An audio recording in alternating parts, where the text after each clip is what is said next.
Sai Gitrong Tenesta. Blizzard howled like a demon outside our rundown shack in the Wyoming Territory that winter of 1868, whipping snow against the thin walls until I thought the whole place might collapse. I was huddled by the dying fire, mending my worn skirt, when gunshots cracked through the storm shop and close, like thunder striking wood. My heart slammed in my chest as the door burst open, letting in a gust of icy wind and 3 rough men with pistols drawn, their faces twisted in fury. "Elias Harper, you owe Victor Slade $1,000, and we're here to collect or take what's worth it," the leader snarled, his eyes landing on me like I was a prize steer at auction. I froze, my strong-willed nature clashing with the terror rising in my throat. My father, Elias, that gambling fool with whiskey breath and trembling hands, staggered up from his chair. "Wait, boys, wait. I got a way to settle it."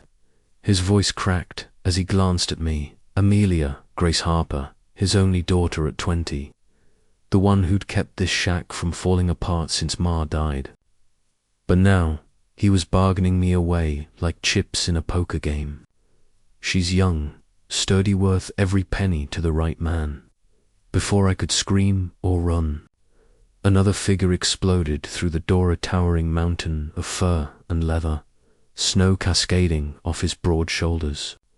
Caleb Thorne, the ghost of the Rockies, they called him in whispers around the trading post. Folks said he was a savage recluse, scarred from Indian fights and bear maulings, living alone in the high peaks.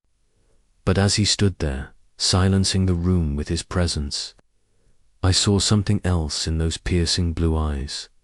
Not rage, but a deep, weary sorrow that made my breath catch. Ilias had summoned him somehow, and now he was nodding to the deal. "I'll pay the debt for her hand," Caleb rumbled, his voice low like distant thunder rolling over the mountains. He pulled a pouch heavy with silver and gold from his coat, tossing it to the collectors. I resisted, my voice fierce despite the fear. "You can't sell me like livestock, Pa. There has to be mercy somewhere in this godforsaken land." But Elias threatened to abandon me to the wilds, and with Slade's men leering, I had no choice but to face my trapped fate. We rode to Slade's dimly lit trading post, the wind biting at my face like knives. Inside, amid the stench of tobacco and unwashed outlaws, a reluctant preacher, old Reverend Hayes, with his Bible shaking, married us outside in the howling gale. I whispered my vows through tears, feeling like a branded calf, but Caleb's steady hand on my arm offered an unexpected anchor, warm and firm against the cold. The journey into the frozen wilderness numbed me with dread. As we pushed through knee-deep drifts, a wolf pack emerged from the shadows, yellow eyes glowing, circling our horses with hungry growls. My mare reared, and I clung on, heart pounding. Caleb stood tall in his saddle, drawing his revolver with that cowboy precision.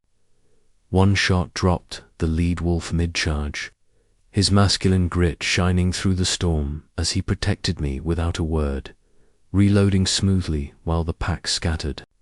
It was the first time I saw him as more than a legend, a man forged by the wild, yet controlled, his scars telling stories I suddenly wanted to know.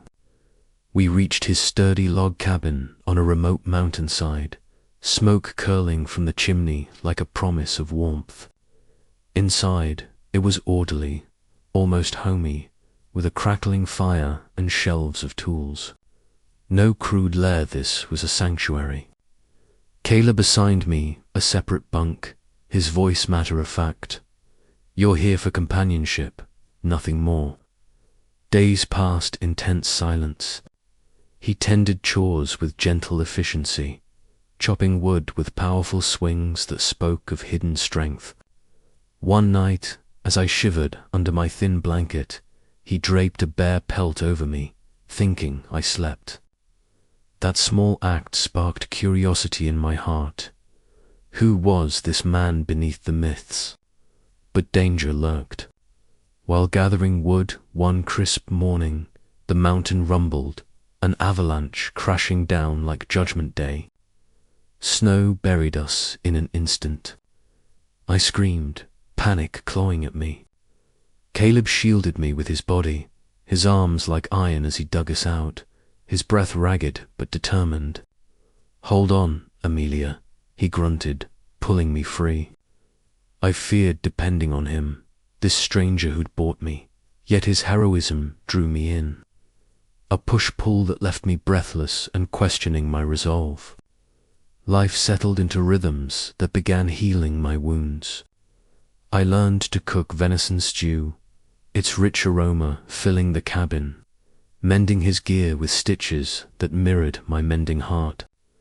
Caleb shared survival skills, quietly tracking elk, reading the sky for storms, his scars from past battles, revealing a brother lost in a mining cave-in, a pain that echoed my own losses.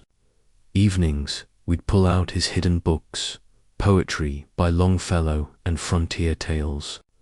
I'd read aloud, my voice softening the space, bonding us over words that eased the betrayal from Pa's neglect. Then came the bandit ambush. Outlaws Slade's cronies, I suspected traded for supplies at dawn, bullets whizzing like angry bees. Caleb ducked behind logs, firing with deadly accuracy in that Hainan style, outdrawing two attackers with rugged masculinity that made my pulse race. I grabbed a rifle, my hands steady despite the fear, and fired back, nicking one. We drove them off, but I took a graze on my arm. Post-fight, Caleb tended it with tender care, his rough fingers gentle as he bandaged me. "Why'd you do it?" I whispered. He confessed. He'd married me to save me from Slade's brothel plots, his protective heart laid bare. Tears stung my eyes. For the first time, I saw beyond the ghost to the man. Our connection grew through small gestures, me baking his favorite buttermilk biscuits, golden and flaky. Him carving a wooden eagle for my shelf, its wings spread like hope. Silence turned companionable, healing our traumas. But a week-long blizzard trapped us, food dwindling.